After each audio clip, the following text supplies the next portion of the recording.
Hola amigos, ¿cómo están? Soy Mónica Maldonado y les doy la bienvenida al programa Perspectivas. Perspectivas Podcast, un espacio para reflexionar, debatir y conectar a través de entrevistas profundas y auténticas con personas que están transformando nuestra sociedad. Suscríbete y sé parte de nuestra comunidad. Comenzamos. El día de hoy estamos con Noelia Rivas. Ella es abogada, feminista, una persona que ha sido activista por los derechos de las mujeres. Hola Noé, ¿cómo estás? Bienvenida. Hola Moni, muchísimas gracias por la invitación y quiero aprovechar este espacio para felicitarte por esta iniciativa que resalta los perfiles o las historias de muchas personas cayambeñas que necesitan ser conocidas por el mundo. Así que muchas gracias. Gracias Noé y a ti también gracias por venir. No, quiero hacerte una pregunta. ¿Cómo inicias tú en el tema del activismo por los derechos de las mujeres? Yo creo que siempre hay un momento en especial que uno dice, se prende el foco y dice, quiero luchar por esto. Sí, yo creo que es una historia también familiar. Yo desde pequeña, y bueno, con mi hermana siempre tuvimos el apoyo de nuestros padres para inscribirnos en cursos, para participar activamente en varios espacios. Y yo debo decir que he tenido la suerte, el privilegio de que desde pequeña he tenido como mucho amor, mucho cariño y también he podido cumplir los sueños que he tenido. Y resulta que gracias a la escuela en la que yo estudiaba, fui a participar en unos espacios que se llaman consejos consultivos, que hay a nivel nacional. Son unos organismos de consulta de los grupos de atención prioritaria. En este caso, yo fui a participar en el de niñez y adolescencia. Bueno, participé en este espacio y yo creo que esta fue la catapulta para que yo pueda vincularme con otros procesos. Ahí es donde conocí a Plan Internacional, que es una organización que trabaja en 54 países del mundo y muchísimos años aquí en Ecuador, justamente para erradicar la pobreza, la violencia y defender los derechos de la niñez y adolescencia. Esta organización a mí y a mi hermana nos dieron muchísimas herramientas para involucrarnos en el activismo. Saber que a pesar que nosotras tengamos acceso a todos nuestros derechos, una vida que sea más justa y más equitativa, era necesario luchar también por otras realidades. Por ejemplo, este espacio nos permitió visitar las comunidades de Cayambe, allá como cuando yo tenía quizá 14 años. Íbamos con mi hermana y, claro, veíamos, por ejemplo, aulas unidocentes en pésimas condiciones. Los niños, por ejemplo, cuando había lluvia no había un techo que les tape mientras estaban estudiando. Y claro, conocer otras realidades es el punto de partida para nosotras, y digo nosotras por mi hermana y también por mis amigas, para involucrarnos de lleno en estos procesos y también crear otros procesos justamente para dar herramientas a otros niños, a otras niñas, para que puedan conocer y defender sus derechos. ¿Cuál crees, Noé, que es una de las herramientas fundamentales para que las chicas puedan empoderarse? Como te decía anteriormente, yo creo que conocer nuestros derechos. Es imposible defender algo si es que no sabemos qué es. Y hay una frase que me gusta mucho que dice que lo que no se habla no se conoce y lo que no se conoce desaparece en el tiempo. Entonces, estos espacios de formación, estos espacios de participación e incidencia, creo que son fundamentales para que las niñas, por ejemplo, aprovecho para contarles que aquí en Cayambe y en el Ecuador hay una iniciativa que estamos liderando con algunos compañeros y compañeras que se llama Distrito Rotna y están dirigidos para niños y niñas, para que conozcan sus derechos y para que se involucren en procesos de activismo y de incidencia social. Y la principal clave de estos procesos es decirles a los niños, claro, ustedes tienen derechos, yo sé que también tienen responsabilidades, pero si algo les incomoda en sus escuelas, si algo les incomoda en el transporte público, ustedes tienen la potestad de ir, por ejemplo, a las autoridades y que les escuchen. Entonces creo que eso es lo necesario. Y lo segundo es sentirnos acompañadas. En mi vida y en mi historia yo me he sentido mucho más poderosa cuando cuento con las voces de mi hermana, de mi mamá, de mis amigas. O sea, en todo este camino para mí ha sido muy importante contar con esas voces, con ese acompañamiento para yo sentirme, no sé si empoderada, porque esta palabra de empoderada siento que también puede, no sé, de alguna otra forma tergiversarse, pero sí sentirme poderosa, más que empoderada, poderosa, y también poder, por ejemplo, sentirme poderosa para participar en estos espacios, sentirme poderosa para estar aquí hablando contigo. Entonces creo que sería eso, conocer nuestros derechos y sentirnos acompañadas. Y creo que es fundamental, como tú dices, ¿no? el apoyo de las mujeres en este tipo de procesos, porque muchas veces si no buscamos el apoyo de mujeres, yo creo que estamos como que a veces nos sentimos solas. Y es súper complicado este tema del empoderamiento si estamos solas. Noé, ¿Tú cómo has podido ver el tema de la violencia en las mujeres, en todo este entorno, en todos los proyectos que has tenido?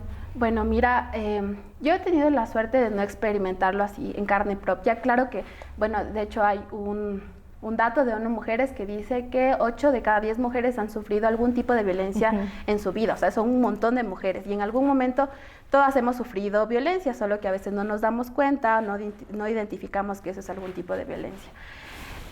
Sin embargo, yo recuerdo que cuando comencé a averiguar sobre estos temas, tendría yo por allá 10, 12 años, se hablaba poco, por ejemplo, del feminismo o de la lucha por la igualdad de género, habían datos estadísticos súper escandalosos, y ahora que tengo 23 años, yo siento que las cosas no han cambiado.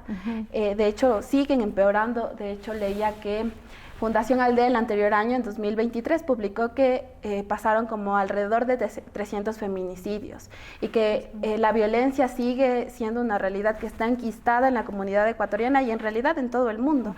Entonces siento que la violencia lastimosamente ha sido un fenómeno que está muy presente en la sociedad y que aunque hayan muchas más personas que se han unido a esta causa, por ejemplo, vemos mucha presencia en redes sociales de personas que se están uniendo a estos movimientos, la violencia contra las mujeres sigue siendo una penosa realidad. Sí, justamente para complementar tu dato, Noé, 1 de cada 3 mujeres, según la Organización Mundial de la Salud, ha recibido algún tipo de violencia. Yo, como te diría yo, en algún momento sí he recibido este tipo de violencia, entonces, y uno no se da cuenta y no sabe cómo actuar y no sabes qué hacer, entonces es como que uno dice, si yo en estas condiciones que ventajosamente tuve la oportunidad de estudiar, de tener herramientas, amigas y todo, sufro este tipo de violencia, ¿qué puedo pensar de otras chicas que no tienen estos mismos, como digamos, privilegios? O sea, ¿qué puedo pensar de las chicas que les pasó alguna cosa y no pueden decir, tienen miedo a decir? Yo en algún momento tuve mucho temor en decir, no dije nada, me quedé calladita, tuve que renunciar a un trabajo, entonces es una situación compleja que a veces no se ve, o sea, no se evidencia, por más que se trata de buscar mecanismos para que se evidencie. ¿Cómo crees tú, Noé, que se puede evidenciar y generar conciencia en la ciudadanía de que sí existe la violencia? Porque muchas veces dicen, no, no les pegan, no les maltratan, entonces, no, ya no hay violencia como habían en la época antigua, mis abuelitos, en ese caso que era donde más se veía violencia. Bueno, primero, Bonnie, lamento mucho que hayas tenido que pasar eso. Y claro, tu caso es también evidencia que están pasando en todas las esferas, en nuestros trabajos, en las calles, en nuestros propios hogares. Y claro, qué bueno que tomamos este punto porque siempre, por ejemplo, cuando hablo en redes sociales o con alguna persona sobre este tema, siempre hay el comentario de, no, es que ya tenemos una sociedad que es igualitaria, las leyes ya contemplan los derechos de las mujeres ya pueden votar, ya pueden estudiar. De hecho, un argumento que usaban mucho en mi universidad era, al menos en mi carrera, la mayoría de inscritas en la carrera de Derecho en mi universidad son mujeres. Decían, ya, las mujeres están en todos lados, ¿por qué siguen exigiendo estos tipos de derechos que ya existen? Y claro, mi argumento siempre ha sido que, si bien es cierto, nosotras hemos sido mujeres privilegiadas, que hemos tenido la oportunidad de estudiar, como tú decías, de tener amigas, de tener una red de confianza, de tener un lugar seguro en el que podamos trabajar, entre comillas, pero la realidad es mucho más allá de la que nosotras vivimos. En las comunidades, por ejemplo, de aquí de Cayambe, las comunidades más alejadas, ni siquiera se están hablando de estos temas porque están tan normalizados. Hay realidades que, por ejemplo, como la que tú evidenciabas, están pasando. A mí una lucha que me mueve mucho es la lucha por los derechos de las niñas en general, en ese grupo etario, y me duele saber que desde hace mucho tiempo esta cifra no ha cambiado y es que todos los días 7 niñas entre 10 y 14 años dan a luz. Lo que se entiende como que una persona de su círculo cercano, familiar, social, ha abusado de ellas. Entonces, ellas no se pueden sentir seguras ni siquiera en sus propios contextos. Es verdad, yo, Noelia, he tenido la oportunidad hace poquito de graduarme, de poder conseguir un lugar de trabajo, de participar en varios espacios de incidencia, pero no es una realidad con la que todas podamos contar.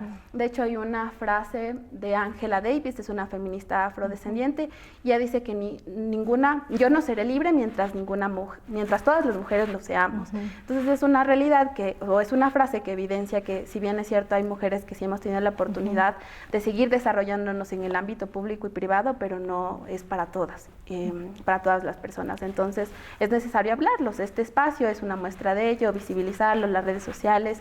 Hay que actuar de todos los espacios en los que podamos.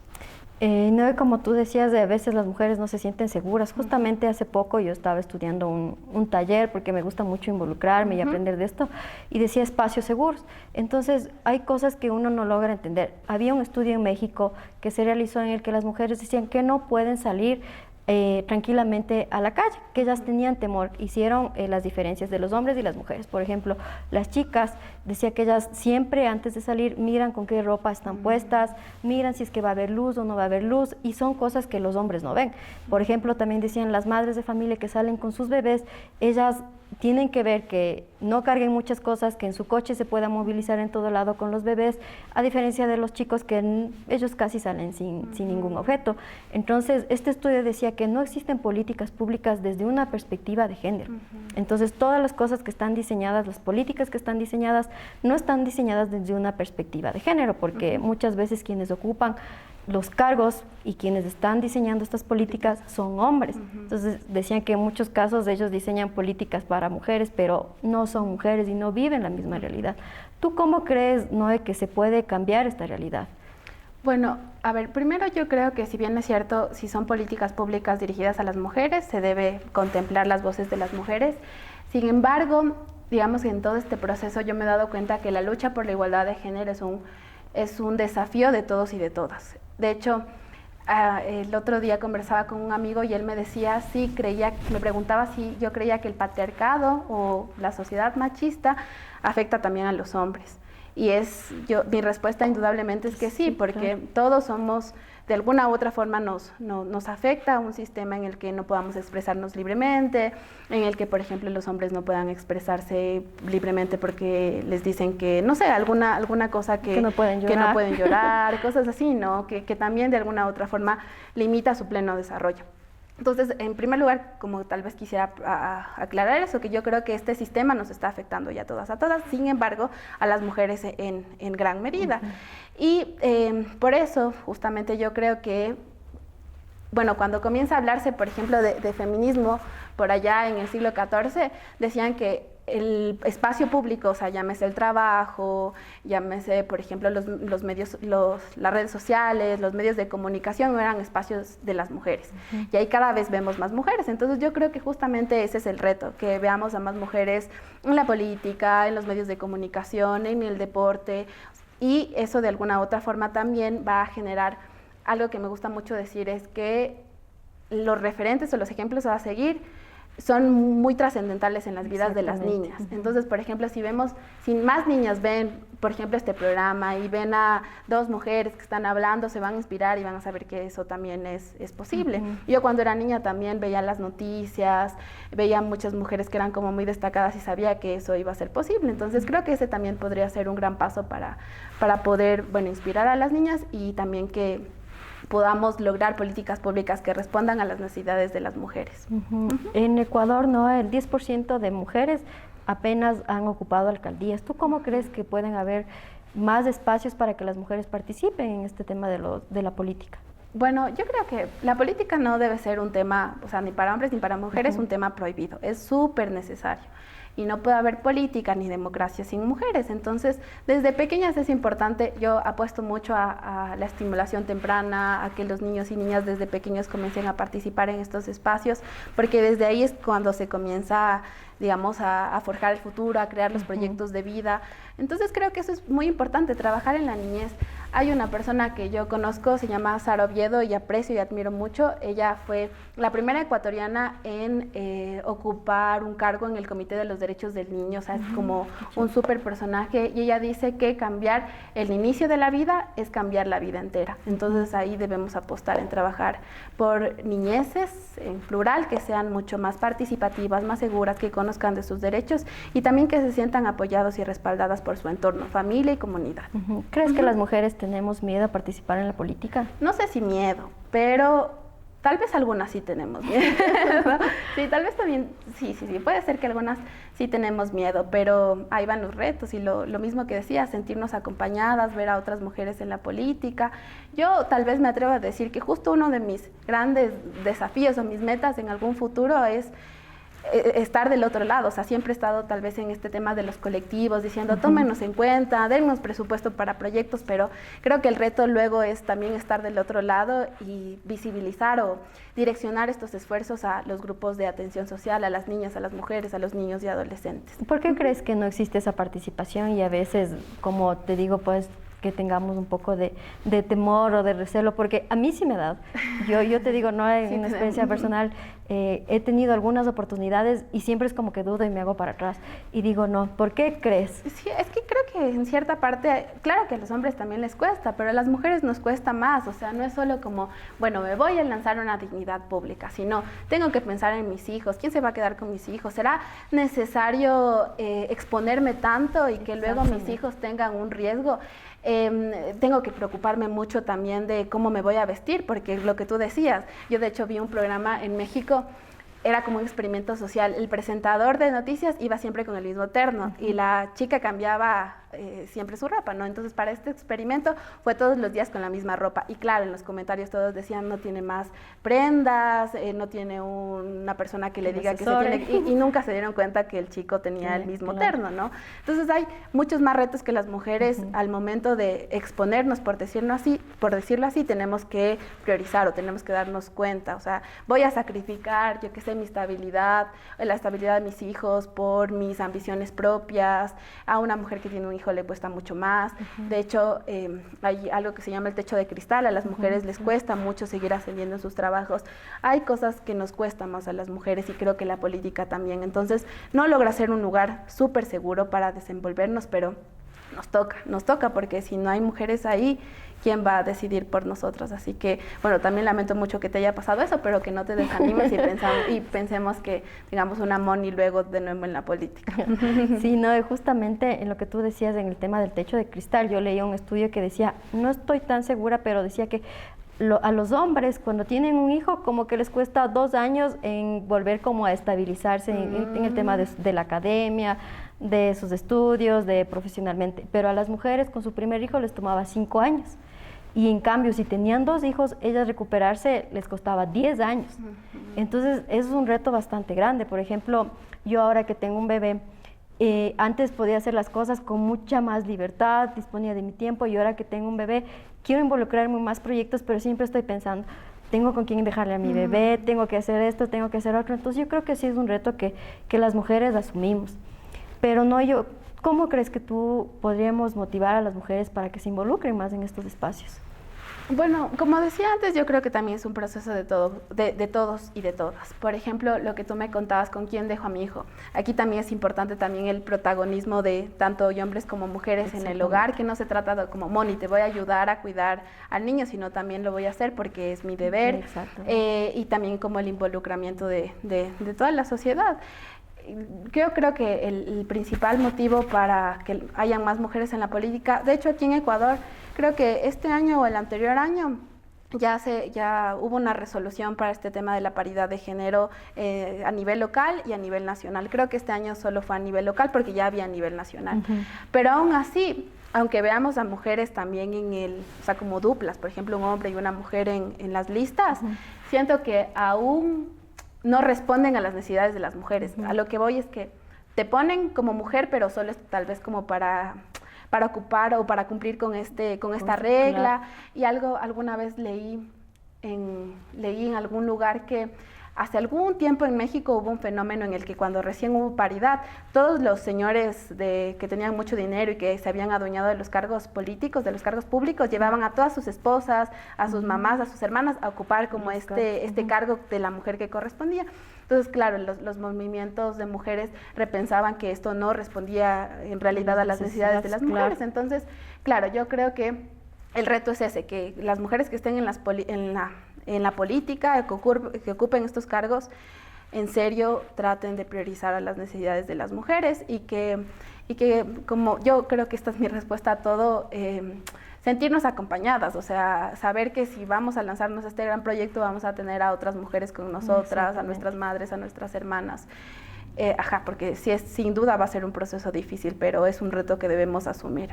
¿Tú no tienes algún referente, alguna mujer que digas, yo quiero llegar a ser como ella? O sea, ¿en la política? En diferentes general, áreas de tu vida. Es mi madre, sin duda, mi hermana también son mis mayores referentes, porque creo que siempre cuando nos preguntan por referentes vemos a personas famosas. Exactamente. Pero están más cerca de lo que creemos, y para mí, sin duda, también mi papá, o sea, mi papá para mí también es de mis mayores referentes, para mí, mi familia, porque cada uno tiene su historia, ¿no? Pero si vamos más allá de eso, qué lindo ver, por ejemplo, que nosotras somos de Cayambe y Cayambe tiene un fuerte contenido histórico de lucha social. De aquí es Tránsito Maguaña, Dolores Cacuango, y cada vez, hace poco hablábamos de otras mujeres que ahorita están ocupando cargos políticos y que se están destacando en otros campos como el deporte, por ejemplo. Entonces creo eso, que nuestros referentes están más cerca de lo que creemos. Noé, ¿tienes algún libro favorito? Siempre me gusta preguntar esto porque yo creo que uno ahí va conociendo más a las personas. Justo hace poco compré un libro de $3 de esos que te revenden. Hay una fundación que vende libros, que ya no son nuevos, y se llama Las mujeres que queremos tanto. Entonces habla de la experiencia de 4 mujeres súper profesionales que eran amigas cuando eran jóvenes, pero se tuvieron que separar justamente porque tuvieron sus familias, tuvieron que criar a sus hijos, y después de muchos años se encuentran en una casa arrendada de alguna de ellas, ¿no? Y comienzan a contar todo lo que ellos han tenido que pasar, las cosas que tuvieron que renunciar por tener una familia, y lo poderosas que se sentían cuando regresaban a estar juntas. Entonces, claro, siempre que hacían un brindis decían, un brindis por las mujeres del mundo. Me encanta, es un libro que no es tal vez tan histórico, pero cuenta, relata, de hecho es chileno y habla y resalta como la importancia de esto, de las amigas, de los grupos de mujeres, porque es un tema también histórico. O sea, las mujeres se han reunido desde hace mucho tiempo y han logrado muchísimas cosas, aunque la sociedad no siempre lo ha querido así. ¿Y tu libro favorito cuál es? Yo tengo un libro favorito, tengo algunos, pero mi libro favorito hay un escritor que a mí me marcó profundamente, se llama Oscar Wilde. Es El retrato de Dorian Gray, es una novela. Pero me encanta la forma en la que él escribe y cómo muestra un mensaje profundo del tema de la superficialidad. Entonces era así cortito les cuento, era de un joven que tenía una extraordinaria belleza, pero él era un chico tranquilo y bueno, hasta que se consigue un amigo que le decía, tú eres extraordinariamente bello, pero vas a perder esa belleza. Entonces él trata de hacer un montón de cosas, les cuento para que lean. Entonces trata de hacer un montón de cosas para no perder esa belleza física, pero pierde la belleza de su alma. Entonces ese es uno de mis libros favoritos. Me gusta muchísimo también Isabel Allende, que es una mujer escritora, ¿no? Es chilena, también tiene un enfoque feminista en sus libros, bueno. Entonces tengo algunos. Noé, ¿tú cómo te ves de aquí a 5 años? Esa pregunta está difícil. ¿Cómo me veo en 5 años? Tendría 27 años.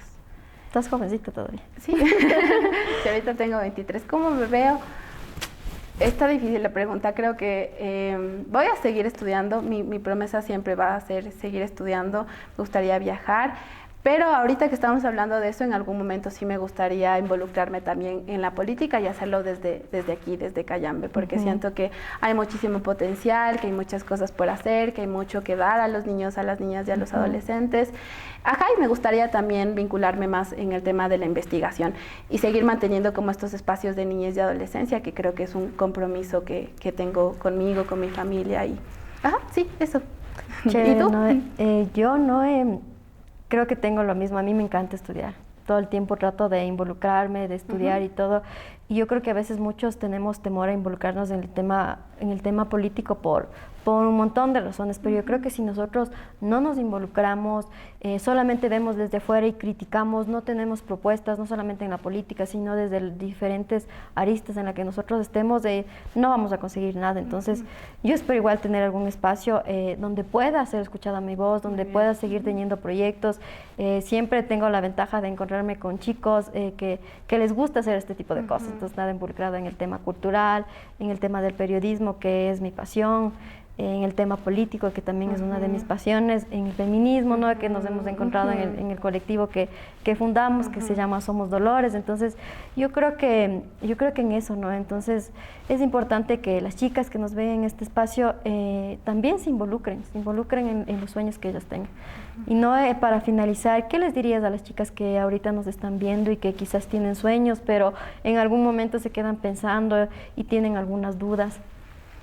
Bueno, yo creo que justo cuando pensamos en activistas o grandes acciones sociales, se nos viene a la mente como perfiles como Nelson Mandela y Malala.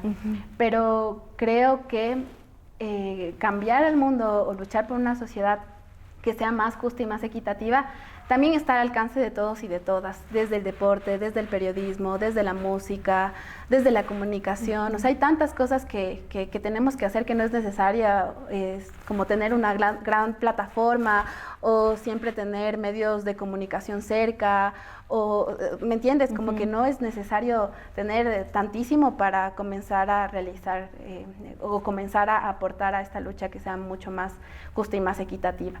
A las chicas que nos están aconsejando, si les interesa como estos espacios de aprendizaje, les hago también una cordial invitación a buscar a un colectivo que ahora tengo el gusto de coordinar, que se llama Tremendas Ecuador. Casi siempre lanzamos proyectos que son súper chiquitos, pero súper accesibles, sobre arte, círculos de lectura, participación política, escuelas de formación feministas, y que están cordialmente invitadas a participar. Y sí, eso, hay una, tal vez para finalizar, cerrar con esta frase de Eduardo Galeano, que es medio trillada, pero yo siento que es súper verdadera, que dice que muchas personas en el mundo haciendo pequeñas cosas, ya le cambié, pero era pequeñas personas haciendo pequeñas cosas en pequeños lugares del mundo, podrán cambiarlo. Lo cambié, pero es algo así. Entonces, tal vez cerrar con esa frase, Manu. Chévere, Noé, muchísimas gracias por habernos acompañado. Creo que tuvimos una conversación bastante interesante. Creo que las personas que nos van a ver van a tener un enfoque un poquito más claro de lo que es el feminismo, porque a veces tienen un concepto un poco equivocado. Dicen, son feministas, odian a los hombres. No, no ese es el enfoque. Entonces, los amamos. Entonces, quiero agradecerte, Noé. Y a ustedes, chicos, que nos están viendo, chicas, igual, agradecerles por habernos acompañado y que nos esperen en la próxima entrevista con un personaje interesante también. Muchas gracias.